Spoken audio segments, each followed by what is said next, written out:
एक बिरहा आप लोगों ने सुनाई। आई मास्टर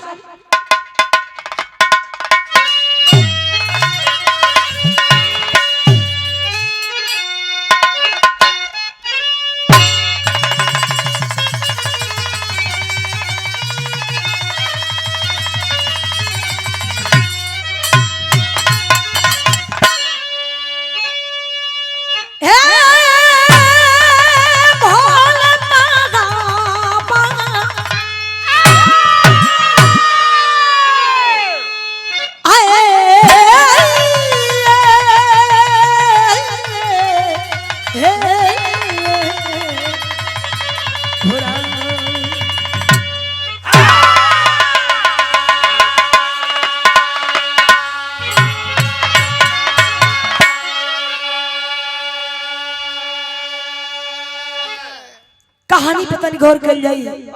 4 लाइन भूमिका कहे तो कैसे ही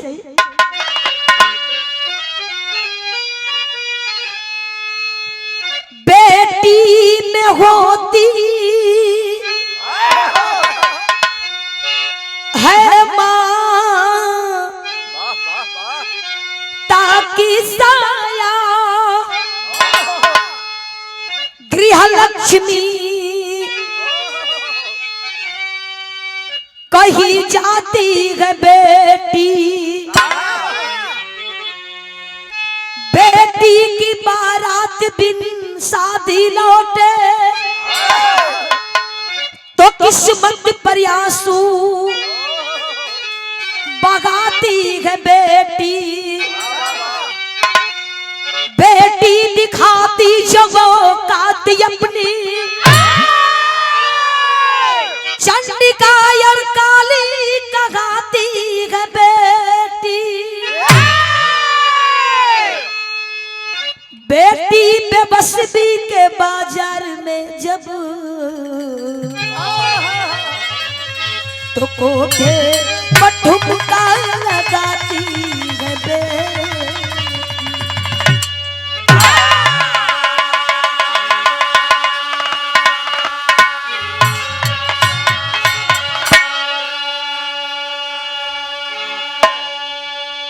बेटी बेबसी के बाजार में जब तो कोठे पर ठुमका लगाती है बेटी। गजल के लाइन में गजल कैसे हो मास्टर।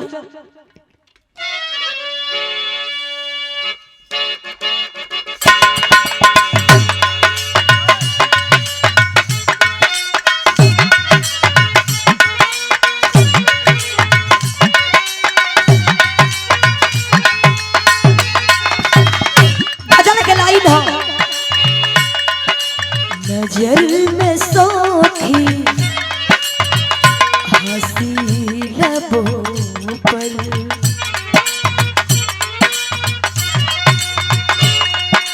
नजर में सोखी हंसी लबों पर अभी ये उल्फत नहीं लगी है।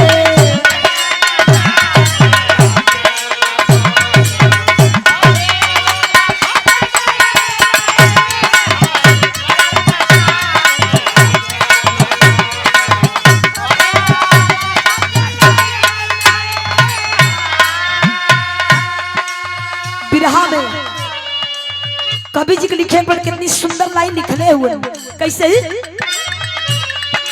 अब सबने माना विश्वास करके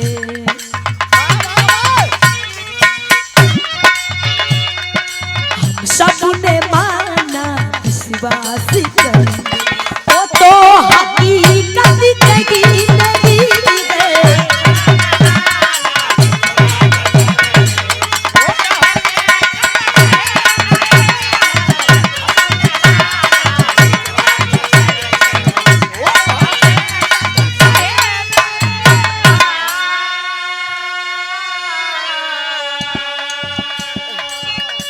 सबने माना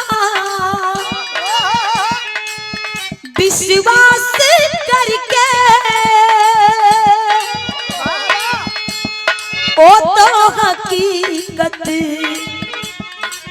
कहीं नहीं गए।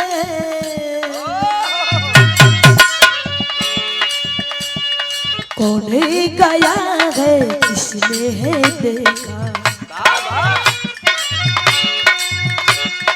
तोड़े गया है किसने है देखा, नरक और जन्नत कगी कगी है।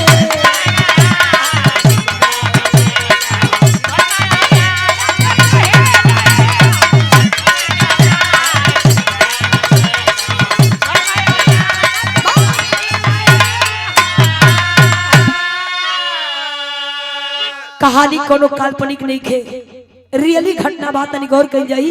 कहानी कैसन बा, कहाँ के बा, भाव हो कैसे मास्टर।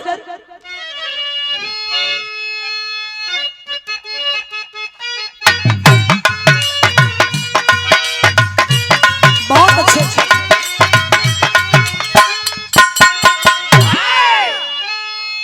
बेंगलोर शहर के अंदर खत्री का घराना, गुणवती मालती पत्नी मोहन सुत सुघर सयाना।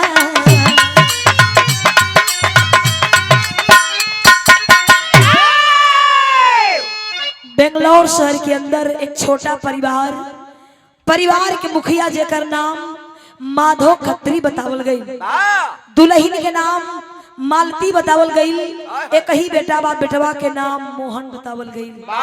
मोहन बड़ी होनहार रहलन, माई बाबू के इकलौता सहारा। माई बाबू कहलन कि बेटवा के बियाह कर दिहल जाई तो समय से 2 वक्त के रोटी मिले लगी। माई बाबू बियाह कैलन है, भइल कहे पड़ल कुशाग्र बुद्धि का बेटा, प्राइवेट नौकरी पाया,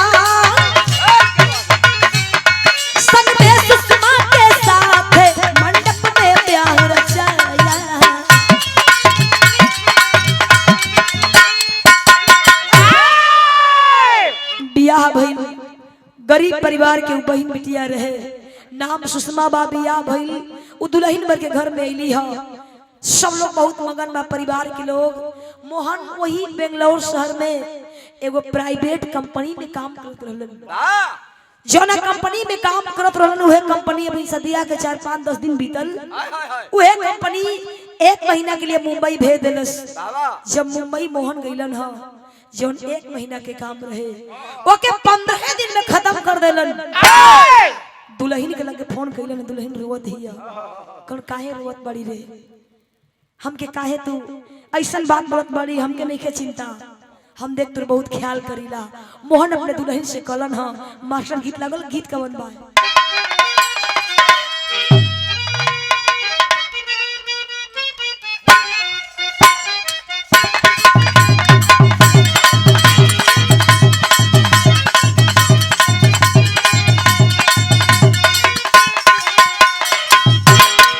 गीतिया बा लड़की कहे का देखेला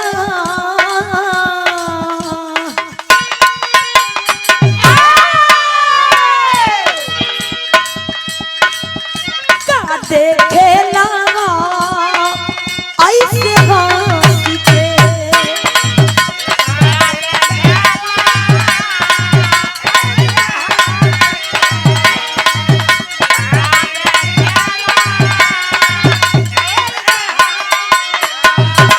गीत रहे। लेकिन मोहन अपने दुल्हन से का हो, काहे रोत बड़ू, बहुत बड़न मोहन का सोचेलू दूर रह के,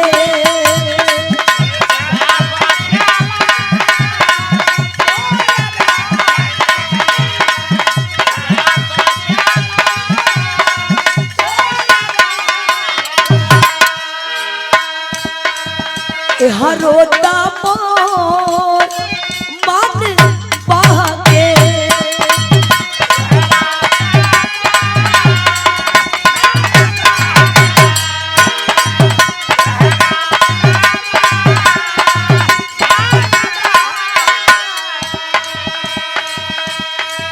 भेजता टिकट रानी गाड़ी धाली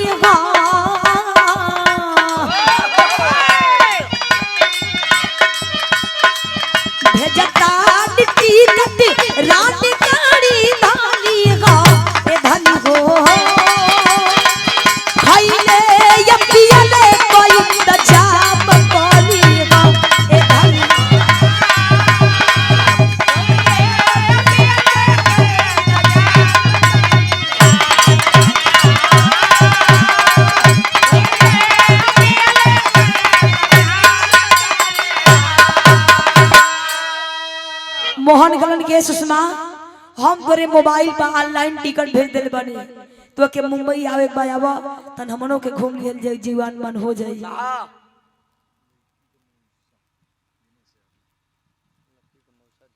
और छोटी मुन्नी दृष्टि यादव जी के मौसा जी हैं आदरणीय दिनेश यादव जी, ये 500 रुपए देकर के सम्मान किए हैं। पूरे परिवार के बहुत बहुत धन्यवाद। नमस्ते प्रणाम भाई, आप हुन बन के नमस्ते प्रणाम। अपने दुल्हन से सुना ऑनलाइन टिकट भेज दिले बानी तू ट्रेन काले पकड़ा तो के आए मुंबई।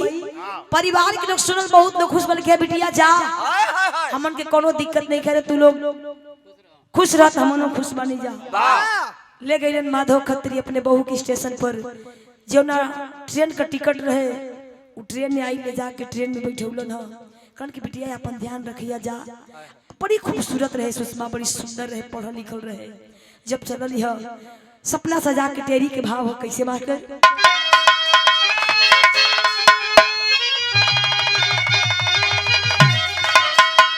अरे दामन में ले जवानी नाजनी, दामन में ले जवानी नाजनी, तन्नीर खेरा दीवाना चली रूप की रानी।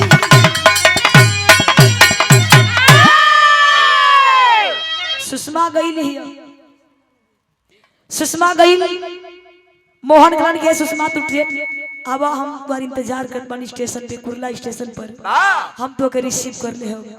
जब ना ट्रेन में सुषमा बैठल रहे ना वही ट्रेन में एक नौजवान बहुत खूबसूरत वह जो लंगड़ा रहे पैरवा जो कट गए वैसे ही रहे चलाक, सब्जी तो खाए नहीं खे लेकिन 10 किलो 7 किलो भिंडी तो उड़ा ले। वैसे ही लड़का उ सुषमा के निहारे लागल करे बा इतनी खूबसूरत लड़की। कहा कि मैडम हेलो आपके साथ कोई है? क्लस नहीं मेरे साथ कोई नहीं है, मैं अकेली जा रही हूँ। और नौजवान कहा कि घबराने की कोई बात नहीं है, हम आपके साथ हैं। जहाँ विश्वास बा वही विश्वासघात बा। सुषमा को अपने जाल में फंसाया, इतना विश्वास दिला दिया सुषमा के भी यकीन हो गई कि जाए तो रास्ता में हमार कोई रहे नहीं, हमार टाइम पास हो जाई। भैया बारन एक भाई समझ के विश्वास को लेलस। लेकिन वो नौजवान अपने जाल में फंसा करके कई बार चाय पिलाया, आखिरी बार सुषमा को चाय पिलाया। सुषमा चाय पी करके सो गई, बेहोश हो गई। वो समझ गया वो नौजवान वो पापी कि लड़की बेहोश हो गई है।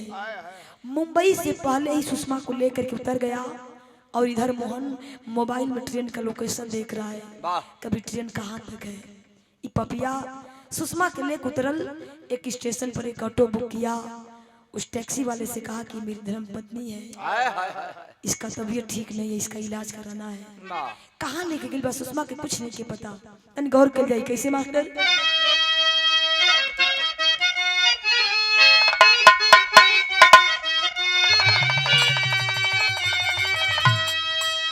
गीत से बढ़िया भाव में कवि जी लिखलन है, वो कहाँ लेके गई बा। बाजी के चंगुल में अरे फसल चिड़ैया,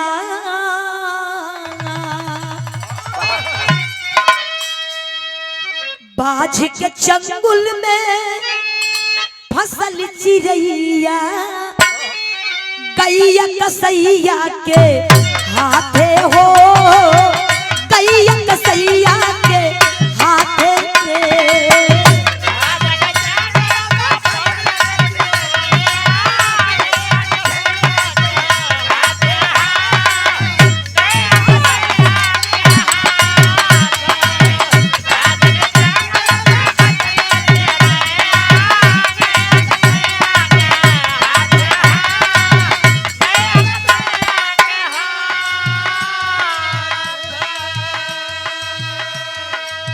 टैक्सी में लेटा करके ले गया वो नौजवान, वो पापी कहाँ लेकर के गया। सुषमा का मोबाइल स्विच ऑफ कर दिया, सिम तोड़ दिया निकाल करके मोबाइल से, और कहाँ लेके गई बा।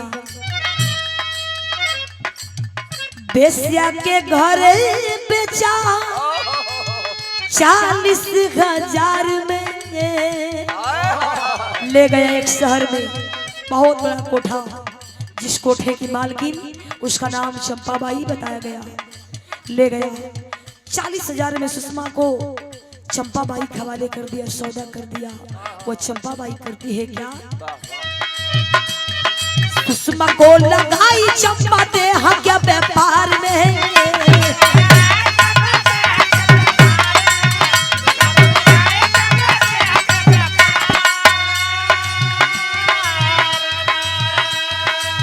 काली जन्माष्टमी के होई खूब कमैया, कैया कसैया के हाथे हो, कैया कसैया के हाथे।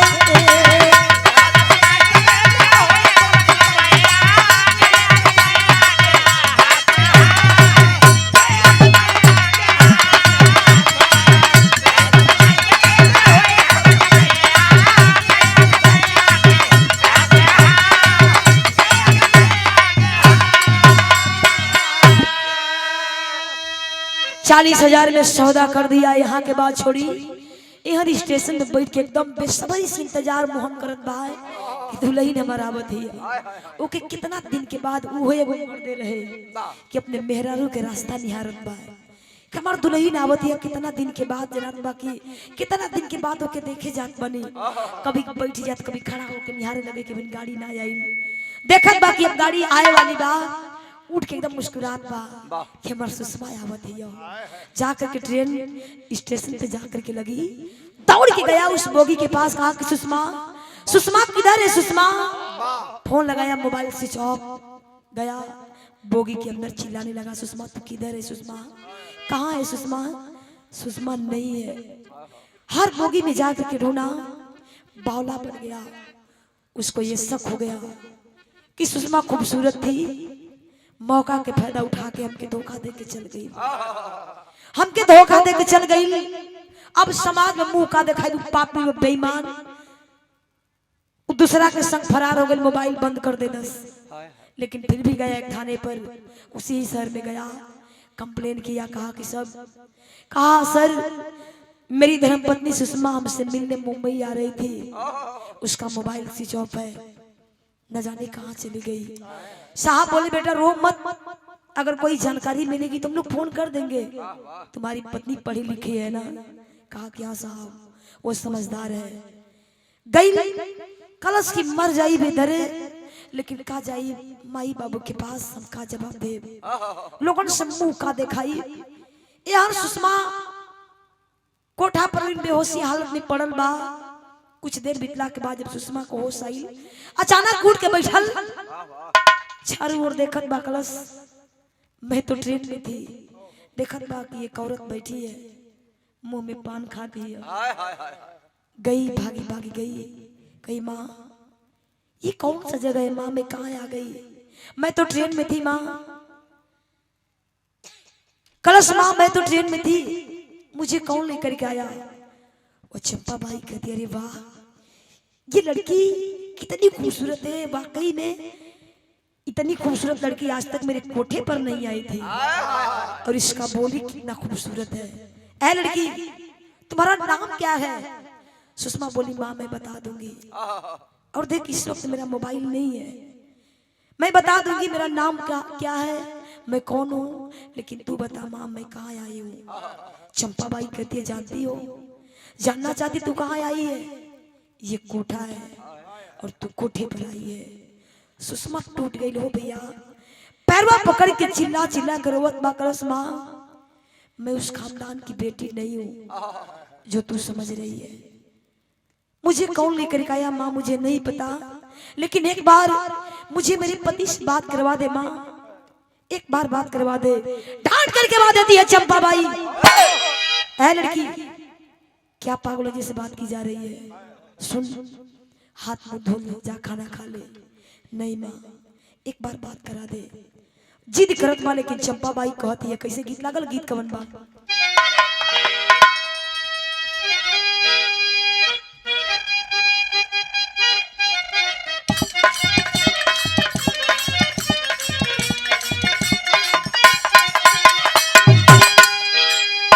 हई गीत कितना पुरान बा, कपो नया रही कभी पुरान न होई।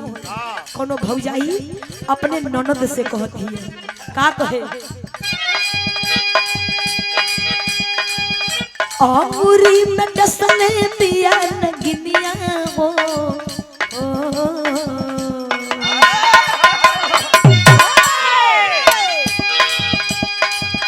अंगूरी में डसले पिया नगिनिया हो ए नंदो भैया के बुला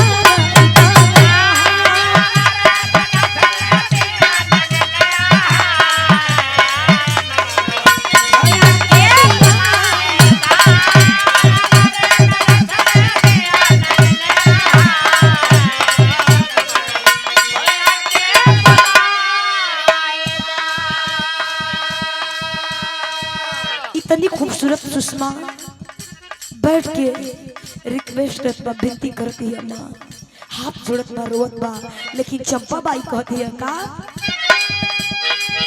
कॉल हुए उतर जाई नथनिया हो। चंपा बाई कहती है लड़की सुन, कल बहुत बड़ा त्योहार है, जानती है कौन सा पर्व है? कल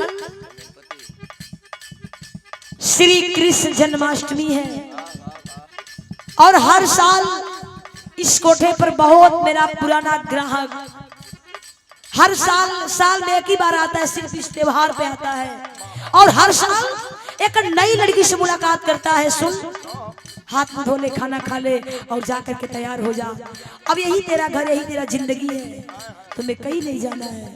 कहती है चंपा कैसे?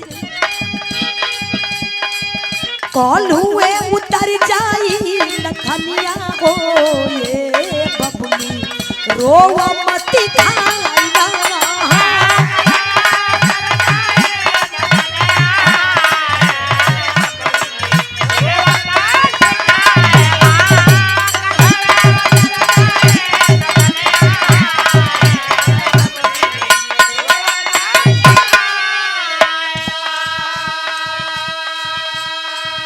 छोड़ दुनियादारी, अब हाथ में पैसा कमाना है, तुम्हें पैसा चाहिए, हमें भी पैसा चाहिए, और वो जो ग्राहक आता है ना बहुत पैसे वाला है, बहुत में पैसा देगा, हमें भी देगा। कहती है चंपा भाई कैसे? रोवा माटी खाला अपन हाय रूपवा सजाइला घायल होई लोभे के जवनिया हो ये बबनी रोवा मत खाना।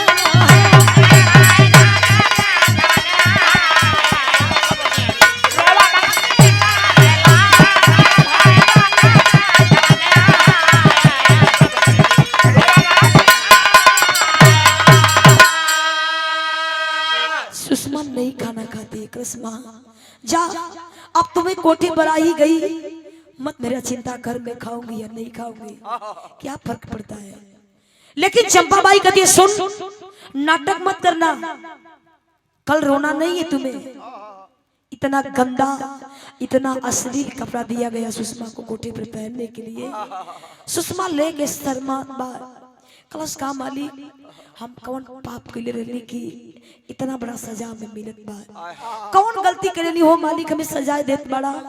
वही कोठा पर डर के मारे चंपा बाई इतना झापड़ मारती है सुषमा को, डर के मारे सुषमा वो अश्लील व गंदा कपड़ा पहन करके कोठे पर एगो कोने में बैठ के भगवान कन्हैया की गुहार लगावती है। कलश मालिक द्रौपदी के जौना समय चीर हरण होत रहे, एक भाई बन के आके सहारा बन गई, लाज बचा देला। द्रौपदी को हार लगौली तो का एक कोठे पर एक बहन, एक बिटिया, एक पत्नी की इज्जत चल जाई का, कोई कोठा पर रोके गुहार लगावती है। कहती है कैसे?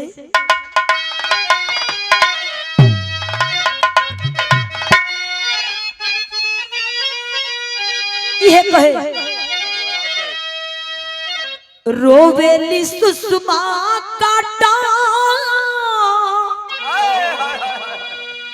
विपदा के बलैया हो कन्हैया भैया,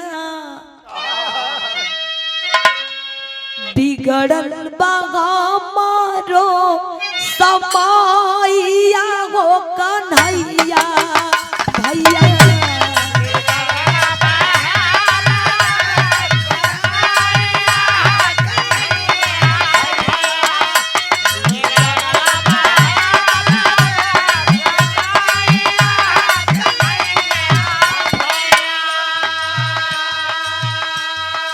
ये सुषमा कोई कोनवा में गुहार लगावत बा कहती है कैसे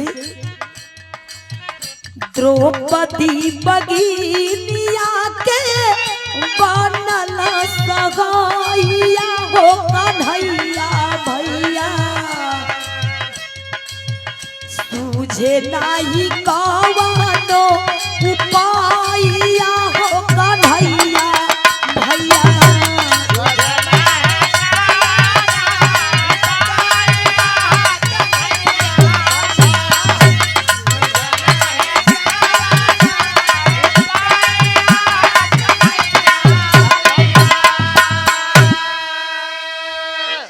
सुषमा अब कल जा मालिक अब विश्वास छट गई अब जौन होई हुए देखब अब यहाँ हमार कोई विनती सुने वाला नहीं खे आज हम केकर शिकार बानी अब देखी वही कोठा के अगल बगल सवेरा भइल कोई जयकारा लगावत बा भगवान कन्हैया की जय कोई भजन गावत बा कोई नारा लगावत बा जयकारा लगावत बा लेकिन कोठा पर रोत ये सुषमा ये आज केकर शिकार बानी वो चंपाबाई कहती आज करीब 8:30-9 बजे मेरा ग्राहक आएगा और तुम्हें रोना नहीं है रात भइल बा अब वो कोठा पर देखी होए का जात बा पापड़ से भाव है कैसे मास्टर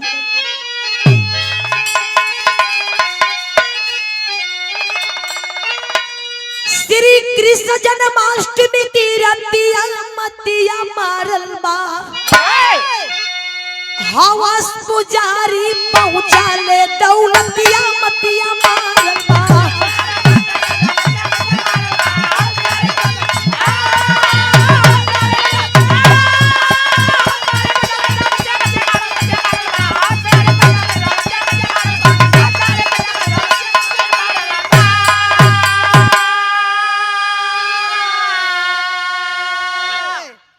आया वो नौजवान पैसे वाला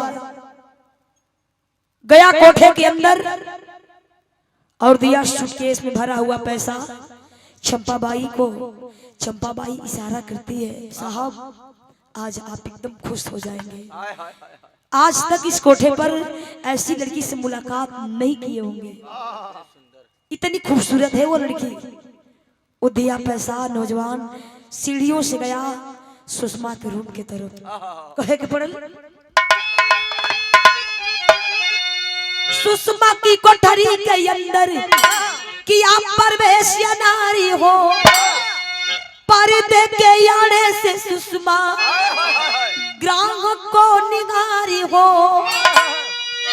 सुषमा देखती है घूंघट में बा भले वो गंदा कपड़ा पहने लेकिन दुपट्टा से अपन घूंघट के लिए अपने आप कितना कोसत बा शर्मिंदगी महसूस करती है नौजवान गया कोने में सुषमा बैठी है गया अंदर से दरवाजा बंद कर लिया कहा कि हेलो मैडम आज आपको नहीं पता है कि आज आपके साथ रात बिताने के लिए मैं कितना पैसा दिया हूँ और आप नीचे बैठी हैं कहा कह लड़की आज आप बेड पर बैठ जा और तू इस कपड़े में कितनी प्यारी लग रही है मेरे पास कोई शब्द नहीं है सुषमा घूंघट में बार रोवत है कई बार इशारा किया कहा कि तुम्हें नहीं पता कितना पैसा तुम्हें चाहिए बता मैं तुम्हें भी पैसा दूंगा गई रोवत हिया पैरवा पकड़लस रोवत पकड़लस रो मत काहे लिए रो रही है पैसा चाहिए कस ना हो साहब कस तो फिर क्यों रो रही है आप बेड पर बैठ डांटता है सुषमा रोवत पकड़लस साहब जौन आप बहुत बनी साहब हुए हुई लेकिन आज लागत बा एगो पवित्र रिश्ता में दागी लग जाई और रिश्ता से दुनिया विश्वास खत्म कर दे डांट करके बात दिया साल भर के बाद मैं आया उस कोठे पर और तू मेरा मूड खराब कर रही है सुन जितना तुमसे कहा जाए उतना तू काम कर बकवास मत कर कल साहब हम कहाँ बकवास करत बनी एक बार हमार बतिया सुनी साहब पैरवा पकड़लस आ कहती कैसे आल्हा के लाइन में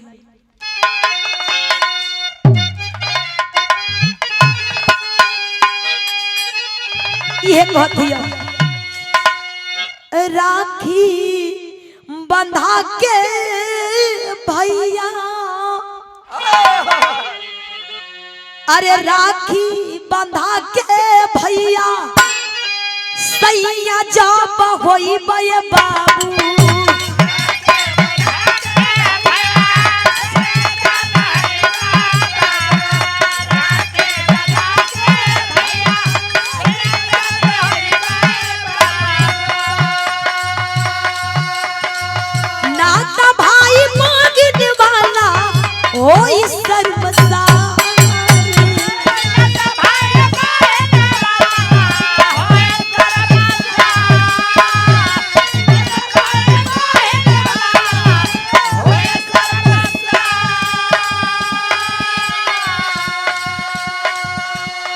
भैरवा पकड़ के रोवत बा। कहला साहब जौन आप कहत बनी मुँहे कर ए साहब माई बाबू के माया के नगरी में आके भुला गईला ना ते कहा एक रिश्ता के भुला जीबा। कहा कि लड़की ऐसे नहीं मानेगी। कहा करा लड़की सुन जाकर अपने मालिक से पूछ में कितना पैसा दिया हो और तू नहीं मानेगी तो मुझे तुम्हारे साथ जबरदस्ती करना पड़ेगा। रोवत बा गनगन गनगन कापत बा। कहला साहब सुनी आज हम न जाने के कर का बिगड़नी साहब।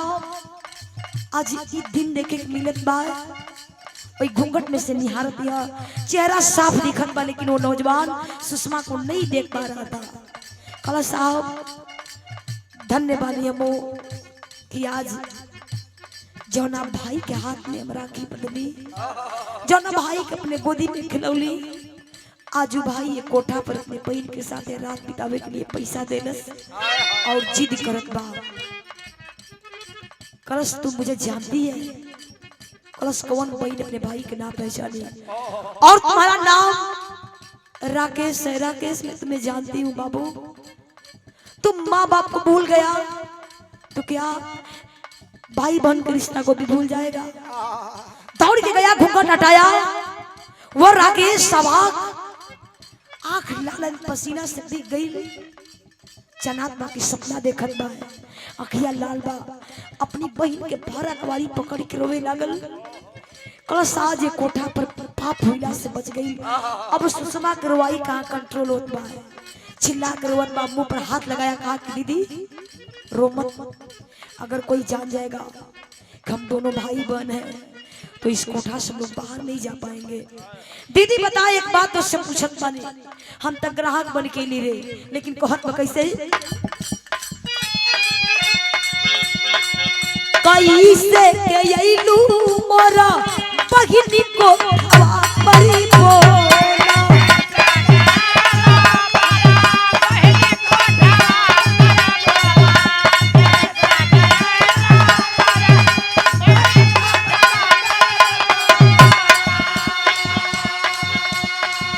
रोई के पकवली सुषमा सारा गिन जगा।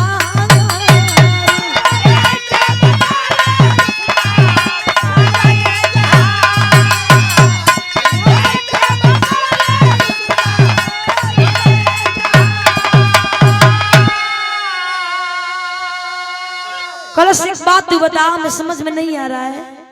मैं तो इस कोठे पर ग्राहक बनकर आया लेकिन तू कैसे आ गई कोठे पर। कलश बाबू हमार बियाह हो गई तू ना यही शादी माई बाबू बियाह कर दिलन तुहार जीजा मुंबई में रहेलन हमें टिकट भेजलन बाबू हम मुंबई जाते रही ट्रेन से। हमार मोबाइल भी नहीं किए। एक नौजवान ट्रेन में मिला हमको चाय पिलाया उसके पर विश्वास में कर ली कि मेरा भाई जैसा है। मैं कब बेहोश हो गई चाय पिलाई चाय में न जाने क्या डालकर मुझे दे दिया। मैं चाय पी करके बेहोश हो गई और ला करके कोठे पर बेच दिया। कलश दीदी अब रो मत भले तोरे भाई के जान चल जाई लेकिन कोठा पर एक पल तो के रुके ना दे। हम भले हमार जान चल जाई जाए लगल कोठा से बाहर रोवत बस सुषमा ईसा है बस बाबू हमके कुछ मत दिया भैया लेकिन हमके कोठे से बाहर निकाल दिया। सुना तन एक बार अपने जीजा से बात करा दो। राकेश नंबर लेकर के सुषमा से फोन लगाया राकेश मोहन के पास। सुषमा खाली कई बार हेलो बोलस मोहन आवाज पहचान गया और गाली लगा देने का बदतमीज तू बात कर रही है तू बात करने की लायक है।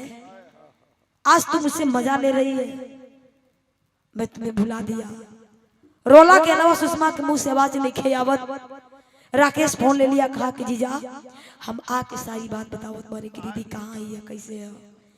राकेश कोठे से ऐसे बाहर निकलल जनात बा एकदम खुश होके उतरल एकदम मगन होके उतरल। कोठे के लोग ये जानल कि मेरा ग्राहक एकदम खुश हो गया है। कहीं भाग कर गया मोहन के पास। मोहन राकेश के लेके कहा गईलन पहले से कंप्लेन भइले रहे गईलन थाने पर जाकर के फिर से कलन की साहब आप जल्दी से चलिए साहब। दरोगा जी अपने दल बल लेके वही कोठा पर जब गईलन जब कोठा पर छापा पड़ल हाहाकार मच गई भगदड़ हो गई। सुषमा खिड़की से निहारत बा कि कैसन हल्ला होत बा, कैसन आवाज आवत बा। कोई खिड़की से निहारत बा ये भैया बहुरैया के पगली के भेष बनौले बा हो, न जाने कहिया के खाना खइले बा, कहिया के पानी पिए बा। अपने मौत की इंतजार करत रहे सुषमा कोठा पर। वही खिड़की से निहारत बा, जब अपने पति मोहन के देखलस ना, अपने भाई राकेश के देखलस, एकदम बहुरैया के रूप बनौले बा। दौड़त भागत तो सीढ़ी से उतरत दौड़त भागल आई, भागत वाली अपने पति मोहन के पकड़ के रोवे लागल। कलश इनके जल्दी से लेके चली, हम एक पले जरूर कम नहीं, हम कहिया के खाना खइले बनी, कहिया के पानी पियले बनी। कौन जिंदगी कोठा पर हम जियत रही आपके नहीं खे मालूम। वो पति पत्नी के प्यार देख के लोगन के आंख से आंसू छलक गई। मोहन भी पकड़ के अपने औरत के अपने पत्नी के रोवत बा। यहाँ राकेश अपन मुंह छुपावत बा। कलश के जमाने में समाज में मुंह देखावे लायक नहीं कि लोग ये न कही कि साला का बतियाई। समाज में मुंह देखावे लायक भाई अपने बहन के साथ रात बितावे खातिर कोठा पर पैसा देलस, एक शर्म नहीं आवत बा। हमार मर गई बढ़िया बा। सुषमा देखत बा हमार बाबू राकेश रोवत बा, हाथवा पकड़ी कलश बाबू काहे लिए रोवत बड़े, तो से कोनो गलती कोनो पाप नहीं भइल। आज कोठा पर बहुत बड़ा पुण्य कैला हुआ। कहती कैसे खड़ी के लाइन में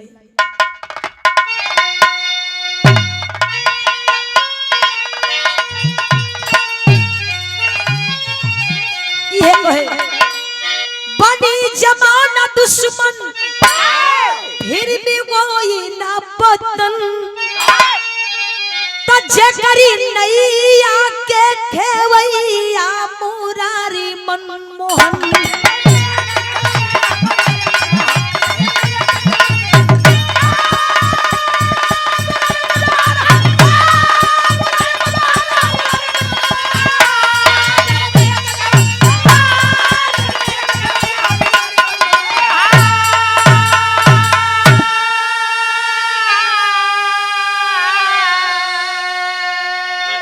कलश काहे रोवत बड़ा, यही खाती के कोठा पर अपने बहन के साथ रात बितावे कदी पैसा देला ना हो बाबू।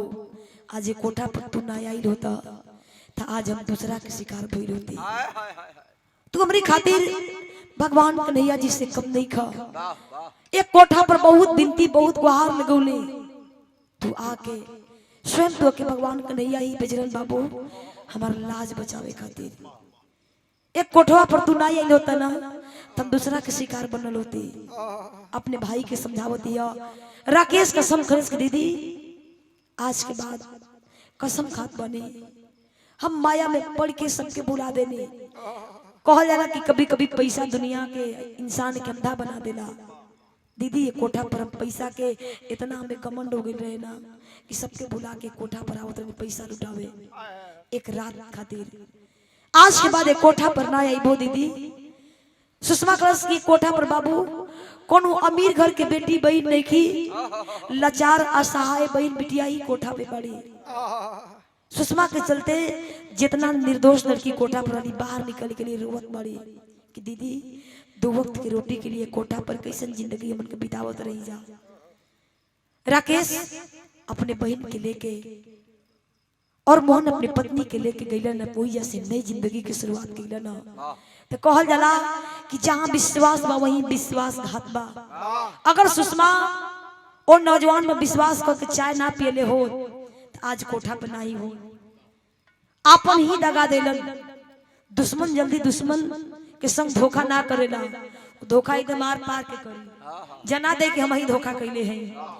लेकिन अपन बन के कब धोखा दे दे ओकर कोनो गारंटी नहीं के। यही से कहल जाला कि लोगन से लगाव उतने रखो कि जितना काम चल जाए, जितना में काम चल जाए ओकरे पे एकदम न ओकरे पर उठा जाए कि भैया तू ही हमारा सब कुछ बाड़े, तू ले जाके तो कब ड्राम में भर दे और कब ले जाके छोड़ी आई ओकर कोनो ठिकाना नहीं के। आखिरी भाव कहे कुल कैसे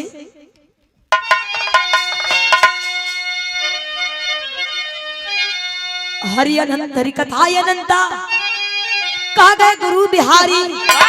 कवि जन अपने कलम से सींचे अरे कविता की फुलवारी। दामन में ले जवानी नाचनी सरोज रामा कभी लिखते गए करुण कहानी।